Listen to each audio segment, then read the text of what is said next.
Welcome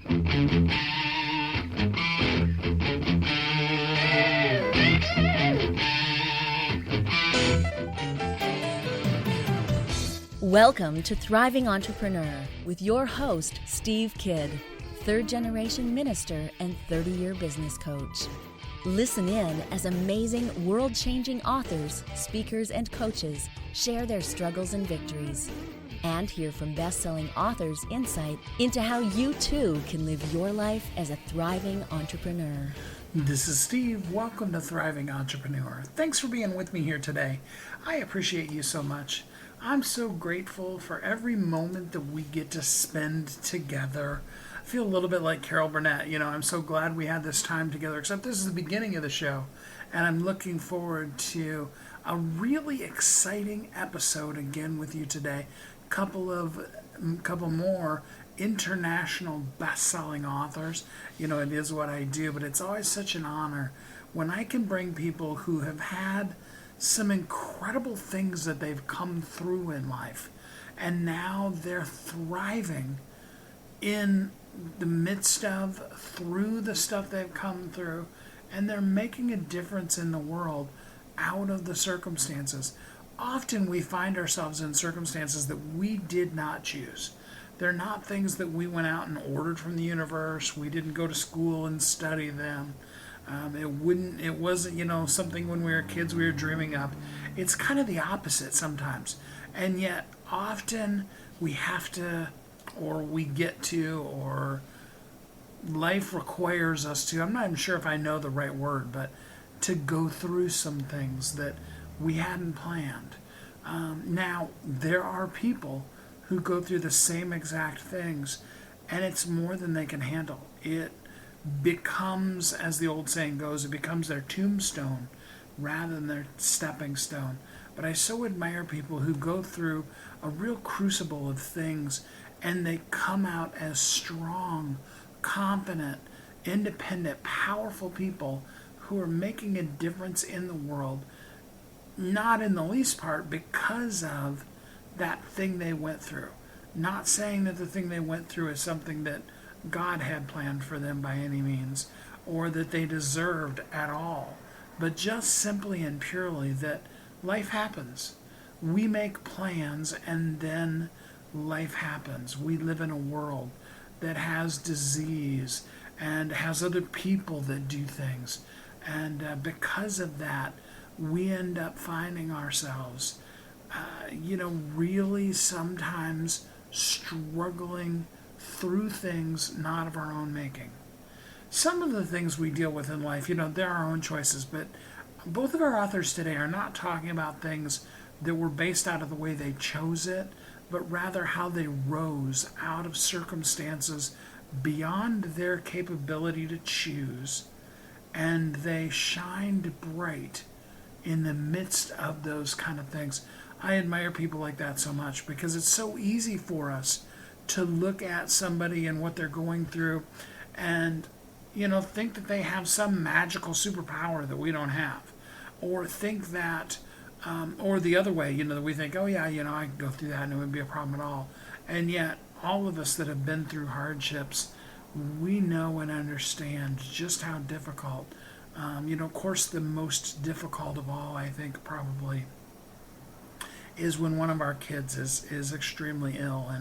And one of the books that we're talking about today, this gentleman has spent the last literally 15 years being at a place where he could share with the world. And he's done some amazing things in the world, but the trauma that he went through with the illness that their son went through that eventually took his life was tough. And for any of you that have had a child in the hospital that's sick, and not doing well, you know exactly what that's like, and that can be hard to overcome, and many people never really truly come back to a place of powerful making a difference in the world out of something like that, and so I really admire it, and we're going to have a really fun conversation with him here in just a couple of minutes. The other author, she started in as a young woman in a career that was something she studied for and dreamt of doing. and then found that, there's a dark underside sometimes to the living out the dream that we thought we had. And not that you have to run away from that, but you can actually learn how to be a strong, powerful, confident individual in the midst of that. And so I hope that you will listen in today as we talk about how to be strong and powerful and come through, how to be an overcomer. I've often said, both here on the show as well as on my Facebook Lives, the problem with breakthrough is that we usually don't talk about the breaking or the through. We want to talk about the outcome when we've broken through and now we're on the mend or whole again. But it's that going through the slough of despond. It's that fighting through that most horrendous of circumstances that we need to share with one another so that we can say to a person who is hurting, I know exactly how you're feeling because I've been there myself. And I don't have all the answers, but here's what I know so far. And sometimes more than anything, that's what we need. It's a natural human tendency when we're going through something to have the mindset that no one else has ever experienced what I'm going through right now.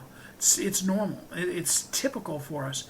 And it's only by our associating, being in groups, being around other people that we begin to see that there is nothing except that which is common to man, that there isn't already a way, that God has provided a way out.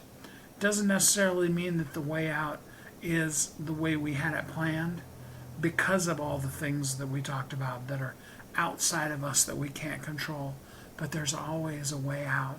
There's always more, better, things that can be more powerful, can change your life, change your world, and can even help you see your destiny come out of a circumstance that I pray you never go through. I wish you never would have to go through, but the truth of the matter is sometimes we do. So let's talk today about how you can overcome in the midst of and turn that trash into treasure. Make that ugly lump of coal into a beautiful shiny diamond in spite of how horrendous their circumstance is. I'm really excited. Rather than doing a commercial break, which I would normally do here, I'm actually going to do a live commercial break because I'm so excited to announce to you, you will be the very first ones to hear it, that September 8th, 9th, and 10th, we are having a Thriving Entrepreneur Summit. Now, there's not even a web page for you to sign up for it. I'll be having that for you here in the next few days. Probably be actually about this time next week. And you are invited. We're going to have people that are talking to us about our internal game, the things we do in our life. And also some basic tips and tricks and things in our business as well. I'm, of course, going to do your Write Your Bestseller in 1 hour workshop. And we've got just some incredible things. And I'm going to share more and even talk a little bit more about some of the people. But I wanted you guys to be the very first, outside of the speakers that we've been inviting, the very first people to know that, put that on your calendar, and be looking for the opportunity to get an invite. You can, of course, always email me, askstevekid@gmail.com, and say, hey, Steve, I want to know more about the summit. And I will put you on a list and let you know as soon as we have the more details. So they're a live commercial rather than a pre-programmed one, and I hope you all will join us. Now we want to jump into our incredible international best-selling authors and talk about overcoming in the midst of, about transformation truly turning the worst of situations into something that can make a difference in the world. Because at the end of the day, more than anything else, being a thriving entrepreneur is about taking the good and the bad in life and finding a way to advance yourself and the others in the world that you're meant to serve as you live as a thriving entrepreneur. So I'm going to quit talking now, and I'm going to invite in our guest, and we're going to together learn how to thrive in the midst of some of the worst of circumstances. Join me in welcoming James Anderson. Hey, James, how you doing today? Doing great, Steve. How are you? I'm doing good, thanks. So your book is called Marble Sorrows, and I think the best way to do it would be just to jump in and tell us a little bit about you and what the story is about. Okay, happy to do so. This is a story about our son, Bryce Michael Anderson, and Bryce was born in early January 2004, and he was diagnosed with leukemia shortly after Thanksgiving in 2004. All leukemia is bad. This was a particularly troublesome diagnosis, AML leukemia, and we fought a tremendous battle over the next year plus with our son. He spent nearly 500 consecutive days in the hospital. And I say nearly consecutive because we did have a few precious days at home, but almost consecutively 500 days in 5 different hospitals. And it was a tremendous journey for him and our family. And we met a lot of people along the way, and a lot of amazing people who cared for our son, Bryce. And we had a lot of hope at the outset that his treatment plan would bring us the healing that we so desperately wanted and we prayed for. The initial chemotherapy went well and knocked the leukemia into remission. And we went ahead with a bone marrow stem cell transplant, which was recommended by our doctors. And after that, things got really difficult because he had a series of complications, which ultimately led to his demise in April of 2006. But his resilience and his spirit inspire many at the time and since then, and inspired my wife, Emily, and I to create a foundation in his honor, the BryceFoundation.org, which helps local hospitals and provides a nursing award. And it also inspired me to write this book, Marble Sorrows, where I recount his journey in much more detail. AML is really not one of the more well-known leukemias. You know, everybody, when they think of leukemia, they think of Lou Gehrig's disease. And yet, most of the people that I know of, at least, having gone through it with Maya, most of them are kids. It's either kids or, much older people. It's just horrible. Can you explain to people briefly what AML is? Sure. AML is an abbreviation for acute myelogenous leukemia. And as Steve correctly noted out, it's one of the particularly difficult and challenging forms of leukemia. All leukemia is bad, obviously, but some are worse than others. Now, we did in the context of this diagnosis, we did receive early on, a glimmer of good news insofar as Bryce's brother James, older brother, was a perfect match for the bone marrow stem cell treatment. So we rejoiced in that. And after the chemotherapy, with the recommendations of our doctors, we proceeded with that bone marrow stem cell transplant at Duke University Medical Center. But unfortunately, we had, as mentioned, all sorts of complications that ensued following that transplant. The reason we went ahead with that transplant is because even when kids get into remission upon a AML diagnosis, there is a pretty high relapse rate where the leukemia comes back. So that's why we went ahead with the bone marrow transplant. It's a really tough story even now for you to talk about, and I really admire your ability to come on. I'm just even reading through and editing the book. It was very informative, but tough. And so I want to commend you for your ability to be able to get through a conversation, on it at all. I can't even imagine. So, um, the foundation. What kind of things does the foundation do? You mentioned it a little bit, but let's talk in a little bit more detail about that. Sure, happy to. And so in Brett's passed in April of 2006. Um, uh, Incidentally, passed on my birthday, so we share a birthday, mine on earth and his in heaven. And that summer, which was particularly difficult in the immediate aftermath, Emily and I decided, we want to do something, to honor our son and to help other people, with his inspiring us. So we decided to create this foundation, and we absolutely did all the paperwork to make sure it's all square with the IRS and a charitable foundation.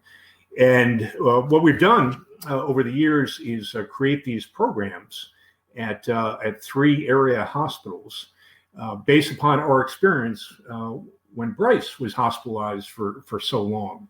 For example, during those nearly 500 consecutive days, we came to realize the importance of healthy meals and nutrition, for families fighting this battle. And in our particular case, we were blessed by some neighbors who helped provide us with family meals so that, I didn't have to cook and Emily didn't have to cook as we were, trying to be with Bryce as often as possible. So taking that experience that we lived through, we created a healthy meals program and also a gift card program at 2 of the local hospitals, Georgetown Hospital and also Children's Medical Center in DC. And so what we do on a yearly basis is we get gift cards from Whole Foods and gas cards, and we provide them to the social worker at the hospital, who in turn gives them on the basis of needs to families who are fighting the pediatric cancer battle. And we have gotten wonderful feedback over the years from very grateful families in the form of emails and letters, thanking us, thanking the foundation for providing these meals. Because, when a child is going through this experience, the whole family, is affected. And just being able to help in that way can ease a little bit of the burden for the families. And then what we do at another hospital, Johns Hopkins up in Baltimore, where Bryce spent almost a year, is we do an annual nursing award. We call it the Extra Mile Award, and it's based upon parents submit nominations, and then there's a committee that selects 4 nurses every year, and then we do a ceremony. Usually it's in person. Recently we did it via Zoom, where we select four nurses for their extraordinary compassionate care of pediatric oncology patients, and they get a cash award of $1,000. And it's a wonderful ceremony we do every year, and we share about Bryce and the foundation, and we ask them to share about how they came into pediatric oncology nursing. And we do this because, well, we realized through the course of our experience with Bryce that the doctors are going to make the big decisions, right? But the nurses are actually the ones who are going to be hands-on with the child, the vast majority of the time. So it was our experience that we literally had dozens and dozens of different nurses, given the duration of Bryce's hospitalization, and we were able to figure out the extraordinary nurses, the ones that would partner with us and take the extra steps to care for our son. And so we were inspired by that, and we want to inspire others by recognizing such achievement. And then the third thing I'll mention briefly is over the years we have also donated to some pediatric oncology research efforts. And we particularly favor, approaches that are mindful of side effects of current treatments, because, the side effects of chemotherapy and side effects, some of the side effects that we unfortunately experienced with the bone marrow stem cell transplant, can be absolutely devastating. So there is much work to be done in terms of improving the treatments for children. Well, as a parent, having gone through that situation on behalf of all of them, thank you so much for that. I mean, to help people understand the concept, 500 days is a year and a half. And the child, you either have to work it out, which, you still have bills at home and the other kids. So you have to either neglect those, or the child is in the hospital by themselves. And there's these wonderful nurses that do all they can when you can't be there, and you kind of give up your whole life. You just do everything you can to be in that room every minute you can. Yes. And so, I mean, little things like, because, the hospital has a plan for feeding the child, Yes. but they don't have a plan. I mean, you can buy food from the cafeteria, but it's not included in your insurance for mom or dad to get, lunch while they're sitting there with the child. Yes. And so thank you so much for that. That is really huge. I don't think people really can fathom without experiencing it. And I hope nobody ever experiences it, but can really fathom what that's like.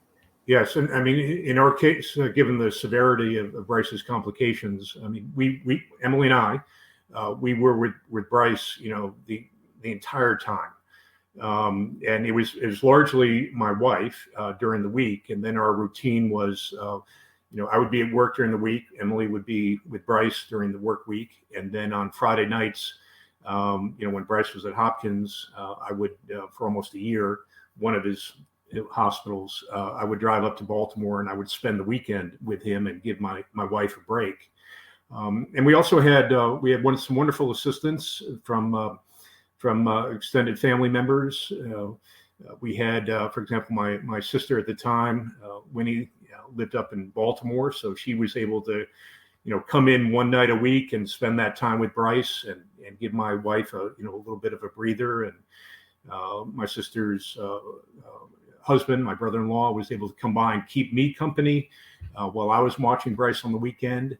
And so that definitely helped. And we had some other relatives at certain times, but it was also, it was complicated because with Bryce's condition, we always had to worry about infection. I mean, any child who goes through chemotherapy is going to be, their immune system is going to be compromised. So we had to be extremely careful about who we would let in to see Bryce.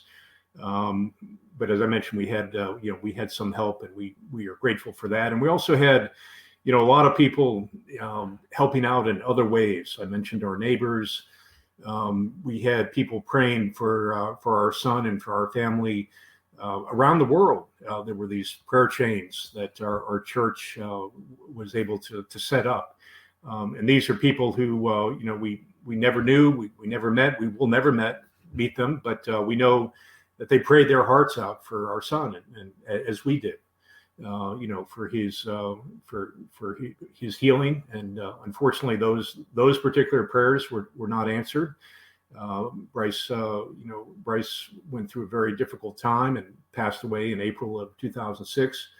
But in a larger sense, we're very confident that Bryce is thriving in heaven, and I do talk about that in the book. In fact, I'll share with you one of the, we call them, my wife and I call them God winks, little signs that Bryce is doing well. I had a dream a couple of years after Bryce passed away, and in the dream, we saw our son. I saw my son perfectly healthy. He didn't have any of the scars that he had endured with his surgeries. And he was sitting and laughing, and there were a couple of doctors that were there, trying to examine him with like a stethoscope and all the rest, and he was just kind of playfully pushing them away. And that told me that that dream, a little God wink, that Bryce is thriving in heaven, and so we take great comfort in that. And the book is called Marble Sorrows. Mhm. All the proceeds of the book go to the foundation. You can get the book for free today. In fact, it's in the description, but I'll drop the link in the comments again for people who want to get a copy of the book. If somebody wants to help out with the foundation, how can they get in contact with you? What kind of things can they do to help? So we have a website. It's brycefoundation.org. And there it goes into more detail on some of the programs that we have, and also provides a link there on how people can donate to the foundation. I will add that we are a small foundation, but I think we punch above our weight. We're very mindful and careful about stewardship of the foundation. My wife and I run the foundation, and we have never taken a salary. We will never take a salary. The only overhead that we have is simply, a yearly kind of paying an accountant to make sure that we're all squared away with the IRS. But other than that, everything goes directly to these programs, which we've had a very good experience with and wonderful feedback over the years. And I put the link in for that to brycefoundation.org. Thank you. So that anybody that wants to can contact you. James, I only just moderately even understand all that you've been through, but I so appreciate you taking this horrendous situation and turning it into something positive in Bryce's name. And I appreciate you having the courage to write the book. Thank you for sharing it with us. Well, thank you for this opportunity. And it's all about what Bryce inspired us to do, Emily and myself. So he's the reason for the foundation, that we continue it, and it's a labor of love. And also what he went through, and his ability to go through all that and still smile with his wonderful grin, even after the most hardest times imaginable. I mean, that resilience and that spirit truly inspired me to write the book. And it did take a long time to write, because it was difficult. I mean, it took me just over 15 years, and it was, frankly, kind of a form of therapy, kind of working through all of that. There were some sections of the book that were very difficult to write. There will be some sections of the book that readers may find difficult to read because of what Bryce went through. But ultimately, it's a story of, his spirit, his resilience, and how that entire experience ultimately strengthened our faith, and also inspired a lot of people around the world. And I'd like to have a picture of little Bryce right here, and I'm gonna hold this up so people can see him. This is one of the very few days that Bryce was out of the hospital. It was after his initial chemotherapy, before his bone marrow stem cell transplant. But you can see him. I love that photo because he's just kind of clowning around there, and it has that wonderful smile on his face. So that at the time and always will inspire Emily and myself to continue with the foundation. Well, James, thank you so much for the book and for your time here on the show today. I do encourage people to go to brycefoundation.org and to get the book today and really enjoy it and help participate. James, thanks for being with us here on the show today. Well, thank you, Steve, for having me on the show, and thank you to all the viewers and the listeners out there. I really do hope you will take the time to go right now today to Bryce Foundation, BRYCE foundation.org, and see what kind of things you can do to help out. Get the book in print, ebook form, whatever. All the proceeds of the book go there. But, the truth of the matter is, and James and I were talking about this before we even brought out the book, and honestly, even a $20 or $25 donation to the organization can make such a huge difference.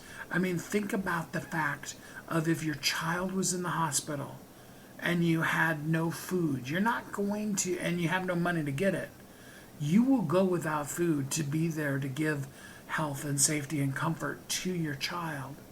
And organizations like the Bryce Foundation are so, so necessary.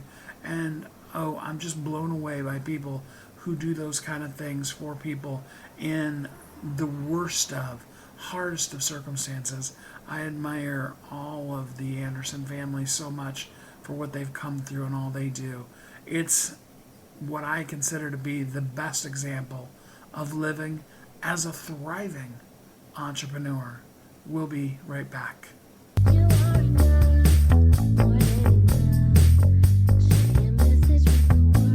If you're an author who's on a mission, stand out with your brand out.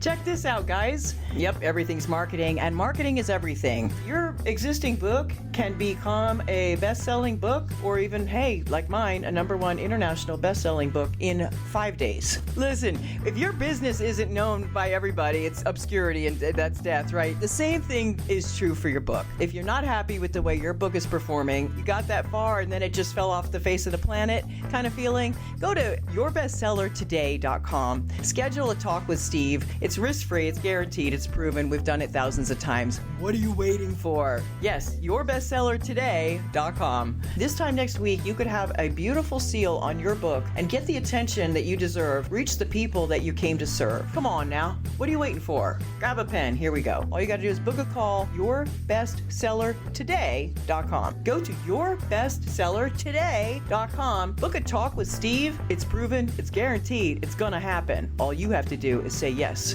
to your destiny.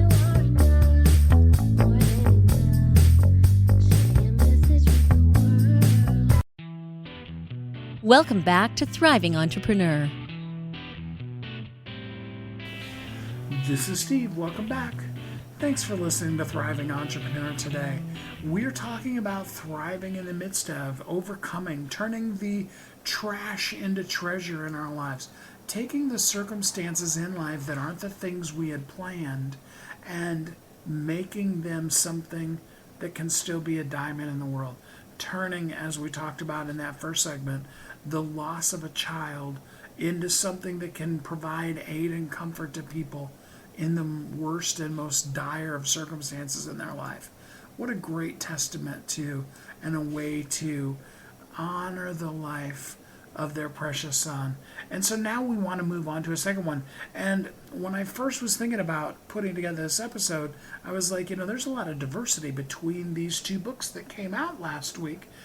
Should I put them together? And then I started thinking about it. I was like, it's a completely different concept, but the core part of it is we make plans and then things come up that are absolutely not something we planned for, not what we want. Things aren't going the way we intended.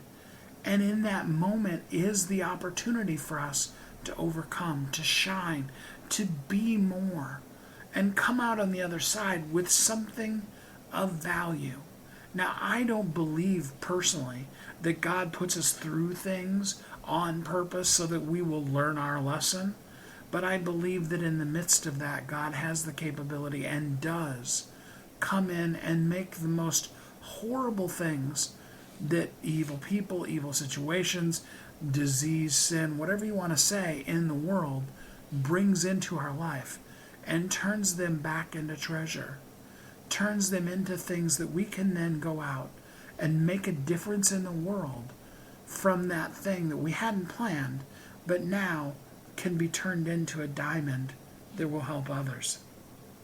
With that in mind, we do have a second international best-selling author that I'm really excited to introduce to you and have you talk about the whole concept of turning your thing you didn't expect into something wonderful in your life. Join me in welcoming Madam Lachey. Hey, how are you doing today? I'm good. How are you? I'm good, thank you. So your book is called Diaries of a Celebrity Masseuse. Lots of interesting things that are in this story. First, tell us a little bit. Yeah, there's a copy of it. Tell us a little bit about your background and how you got into being a masseuse and doing it for celebrities. Oh, wow. So I had an accident at the age of 18. It was a very bad accident. Flatlined twice, almost lost my life, and was paralyzed for about a week. Actually, paralyzed for about a month and in a coma for a week. And after that, I wanted to help people. I wanted to help them get better, and I understood how it felt to be in pain all the time. So I wanted to do something in the therapy field. My mom wanted me to do physical therapy, so I thought, hey, I'll give it a shot. And that started me into evolving into a masseuse because I didn't really know what the difference. And so once I went to school for massage therapy, I started doing it, and it was just really a fluke how I started massaging celebrities because I met a personal trainer who introduced me to a district manager of a big hotel. At the time it was Swiss Hotel. Now it's the Westin. And impressed them all, and that's how I got the contract. And from there, started massaging celebrities. So, yeah.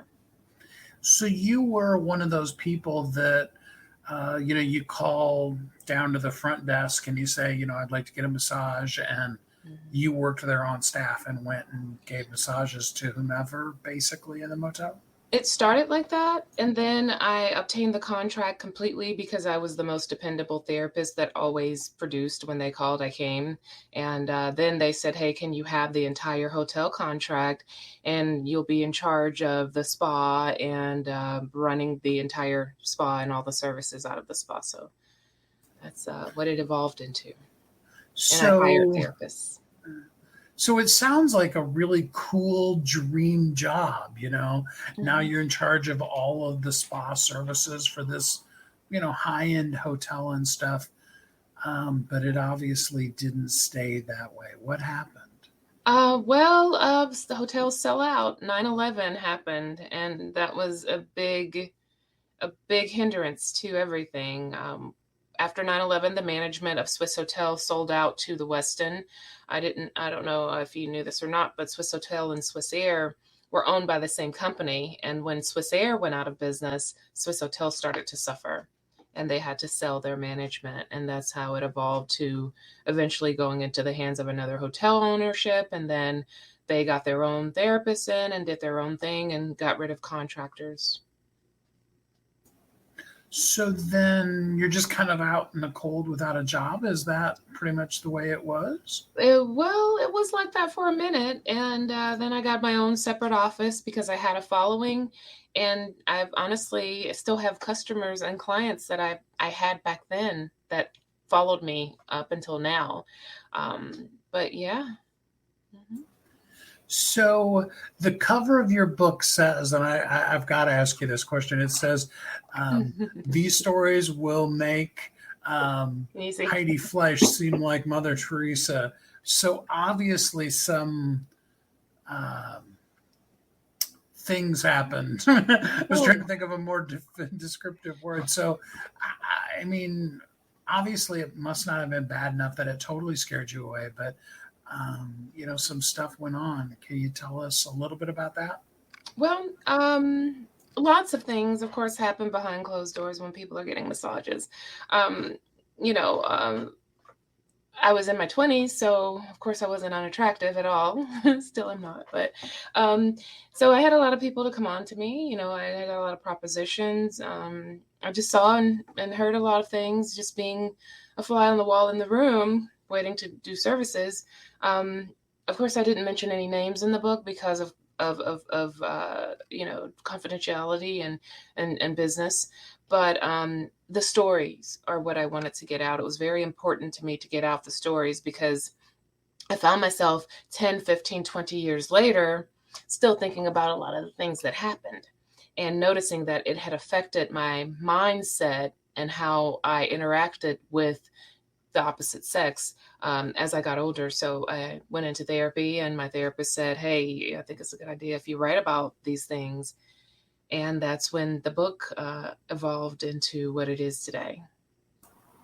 So, any of us that are, old enough, most people probably remember the movie Pretty Woman. Mm-hmm. and that's kind of the dream, right? It's like, and then this wonderfully rich guy is going to fall in love with me, right? Um, I'm sure you got some interesting proposals, but did you ever have a situation where you felt like the guy was going to sweep you off your feet and take you away to his castle in the sky? Well, I did. I had, I did, but I didn't. I was always the type of person that I believed in working hard and earning what you deserve. And I know that when you give up certain things of your, when you give up your life to someone, especially someone that's wealthy and famous, um, you also give up your independence. So I did experience that a couple of times enough to know that that's not what I wanted. So I took it for what it was at the time. If I dated someone, I enjoyed it for the moment, and I never expected it to end up being my knight in shining armor. So, yeah. Well, that's good for you, because I know there's a lot of people that wouldn't be able to resist the temptation of at least what that appears to be on the surface. Yeah. Yeah. Mm-hmm. So, throughout the course of it, what did you learn that you wish, you could have told the 20-year-old version of you, hey, this is what you need to know going into this? I've learned that it's okay to say no. Just because someone has something over your head or has more of an authority figure or more money, or if they're your anyone older than you or whatever, it's okay if you don't feel comfortable with the situation to say, no, I don't want to do this. I don't like this. I'm not happy with this. I'm removing myself from the situation. Because a lot of times I find that I let things go too far, as you'll see in the book sometimes, before I interrupted or stopped the situation. In cases whereas I may have been attracted to a person as a person, you can meet someone on a business level and turn it into a relationship if you'd like. But in the cases whereas it was more of too much asserting on to me what they wanted and I wasn't agreeing with it, then I think if I were the younger version of me, I would say, no, it's okay. If you don't feel comfortable, that's fine. Money lost is money gained. It comes and go. For sure. I mean, it's a really intriguing and interesting story, and there are definitely some, really juicy bits in there. But if you had to pick one group of people, I'm assuming you're probably talking to the, 20-ish year old women as well, and telling them, hey, this is a great career, but watch out for these things. Is that true? I would say that. I would say, hey, this is a great career. Watch out for both men and women that will give you advances, even couples. You will be looked at as a sex object, unfortunately. Although you will help a lot of people, you will heal a lot of people, you will have to overcome that. And it comes with the territory, it comes with the profession. What does a person do when they're not used to that? When they've never been objectified in that way and it happens to them the first time, how do they prepare themselves for that beforehand? There's no way. There's no way. There's no way to prepare yourself. It's just like when you're young and you want to have your first kiss. So you kiss dolls and you kiss your sister or whatever. You try to figure out how to kiss, but there's nothing like that first kiss, because when you do it, it's nothing like the practice. So really, you have to just set your boundaries. You have to really be okay with who you are and understand that if I'm not comfortable with something, I'm not doing it. I'm not going to give it an opportunity to unfold and then let it, out that I don't want it to happen. Sometimes you have to really go in there with an armor, like, okay, this is very professional. And when the conversation starts to veer from that, then you don't talk about anything personal or anything of that matter that'll make them feel like you're comfortable enough that they can approach you in that way. So I almost feel like you need a whole blog series that is Mademoiselle Lachey's advice to young women. Yeah. It would be very popular. Well, actually, it's funny that you say that, because I've started to do speaking, and a part of my speaking is letting go of emotional traumas and speaking up for yourself, and also inclusiveness for young adults, to let them know that, it's okay to be different, and it's okay to protect yourself and your comfortability. So I definitely want to do, in the future, plan to do more speaking on that. So let's Never. Because it's easy to say, if this happened to me, I would never do that. Every situation will be different, and you have to evaluate it for what it is when it's time. But it's easy for us to have this idea of how we want our life to go and how we want to live our life as a young adult. And then anything that veers from that, we don't know how to handle it. So it's just best to go in it with an open mind and be ready for new experiences and handle every specific situation for what it is. Because when we're trying to make our life something that we think we want it to be, then when something happens that we're not expecting, we don't know how to handle it. So just go with the moment, go with the flow, and do everything that's in your comfort level. Do, but if it's not, then don't do it.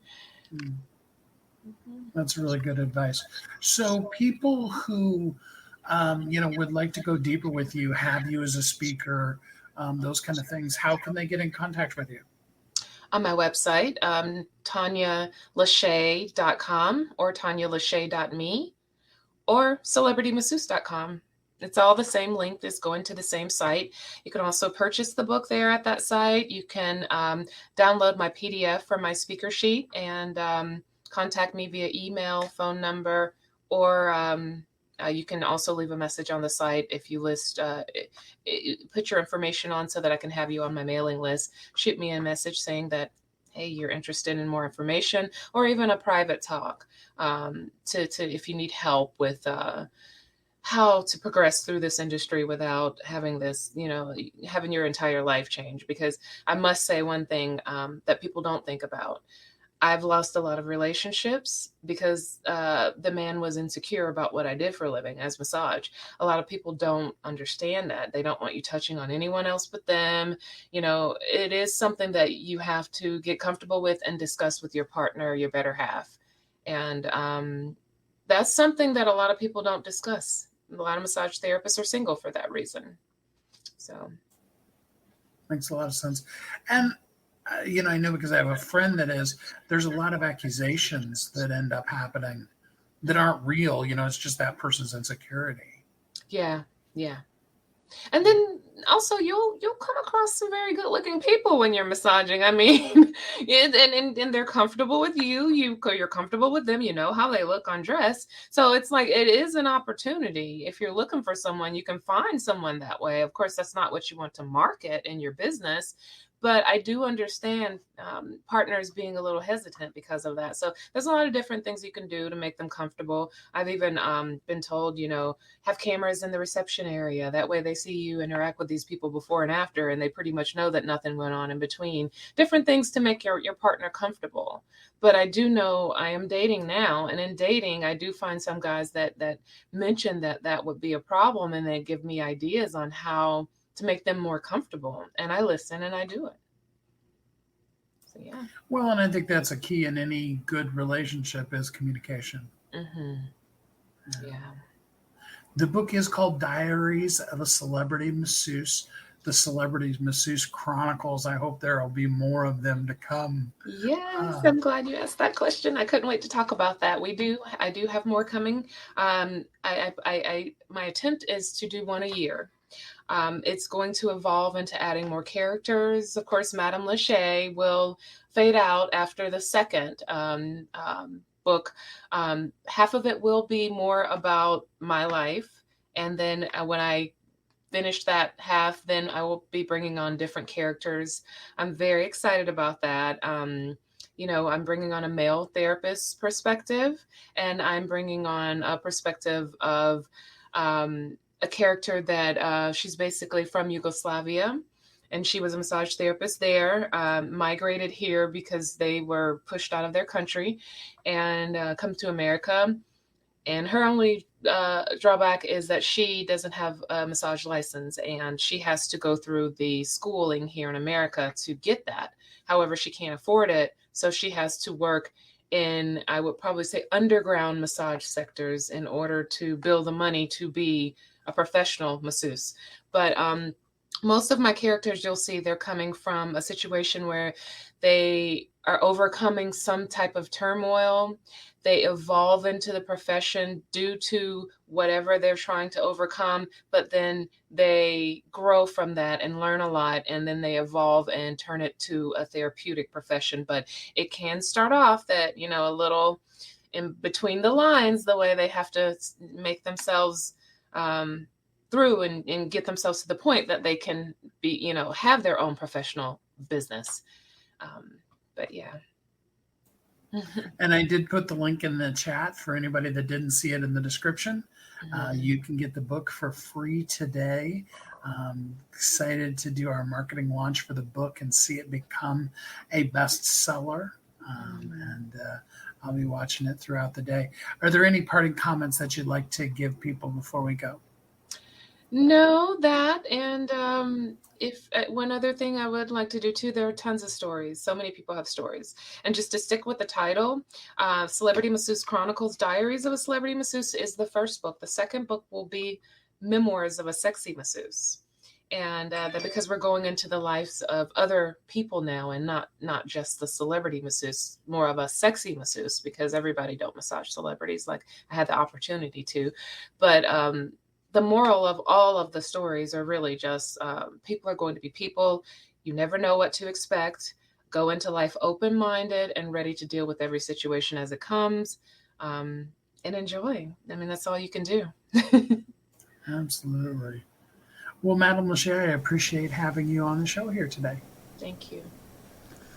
All of us that are fathers have that fear that our daughters, when they go out and they live their life, will run into evil men. That more than anything else, people will take advantage of them, especially men, and that they will be scarred permanently from these situations in life. I can tell you as a father, I have 4 daughters and 2 sons, and I can tell you that it's one of those things that we use the phrase, give it to God, but the truth of the matter is you still worry about it, and you still do everything you can to both raise them to know better, as well as hopefully prepare them for what's coming. But even in that, they're going to have to live out in the world, and they're going to have to get strong. They're going to have to go through some things, and they will overcome. And that's where the faith really needs to come in your life, is you need to really truly know and believe that when outside circumstances come in and create things in your child's life that wasn't something you would have ever requested, prayed for, wanted them to go through, that whatever the outcome, that God will find a way to turn that most horrendous of circumstance into something that can be a diamond. Maybe it's like in our first segment where a child gets sick and passes away. And I can tell you, we're so grateful because Maya is still alive.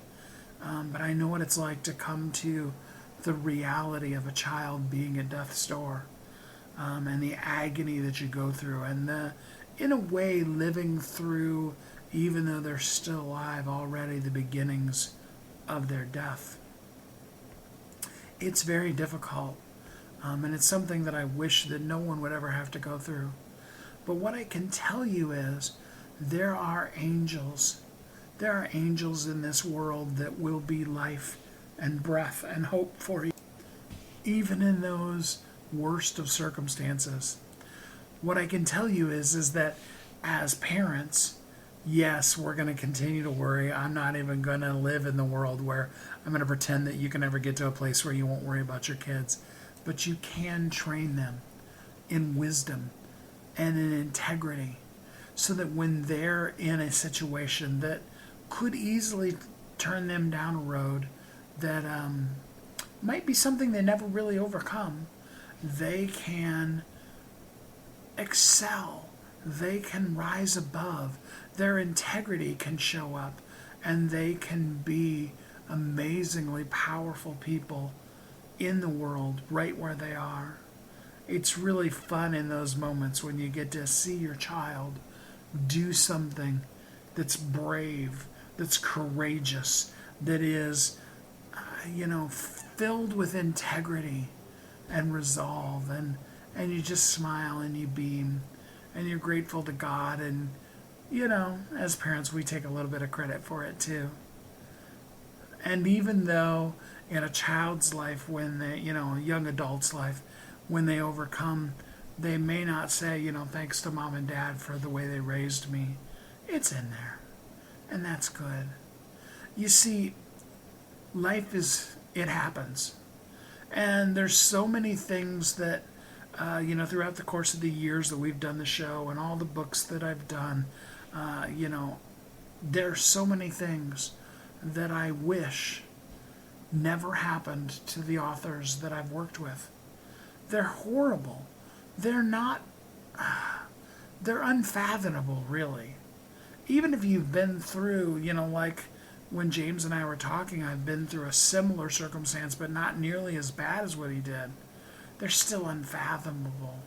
And they're horrible. And yet, the amazing thing for me is how in the midst of those things, when we're open and available to it, God, the universe, life, whatever you want to look at it as, has the capability and does present us with opportunity to turn that trash into a treasure, to turn that lump of coal into a diamond, and to use it for something amazing, something that makes a difference that in the midst of it we're not going to understand. When you're in the process of breaking and through, you're not in your breakthrough, and you're not going to see the possibility of the mountain. You're just fighting for air. You're trying to keep your head above water, if only long enough to gasp before you go under again. And I want to be the stand for you today if you're in one of those circumstances, and let you know, here's a hand. You're going to come through. We're pulling and praying for you because there's so much more for you. You are uniquely brilliant.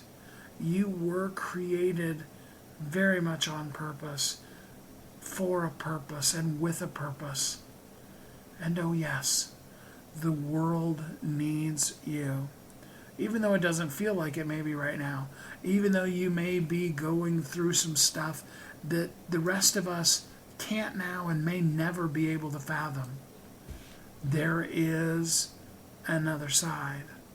There is a place of outcome where this current trash will turn into treasure.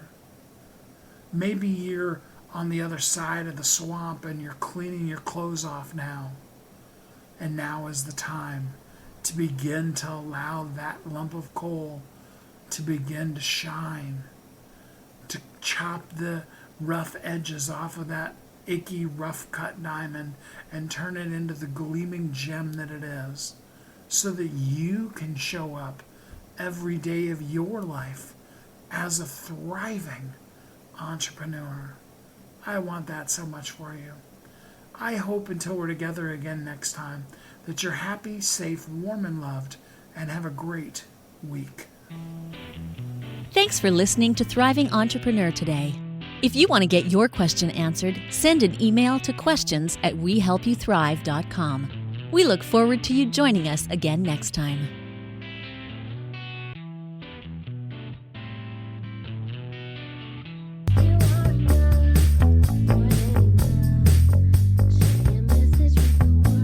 If you're an author who's on a mission, stand out with your brand out. Check this out, guys. Yep, everything's marketing, and marketing is everything. Your existing book can become a best-selling book, or even, hey, like mine, a #1 international best-selling book in 5 days. Listen, if your business isn't known by everybody, it's obscurity, and that's death, right? The same thing is true for your book. If you're not happy with the way your book is performing, you got that far and then it just fell off the face of the planet kind of feeling, go to yourbestsellertoday.com, schedule a talk with Steve Steve. It's risk-free, it's guaranteed, it's proven. We've done it thousands of times. What are you waiting for? Yes, yourbestsellertoday.com. This time next week, you could have a beautiful seal on your book and get the attention that you deserve. Reach the people that you came to serve. Come on now. What are you waiting for? Grab a pen. Here we go. All you got to do is book a call. Yourbestsellertoday.com. Go to yourbestsellertoday.com. Book a talk with Steve. It's proven. It's guaranteed. It's going to happen. All you have to do is say yes to your destiny.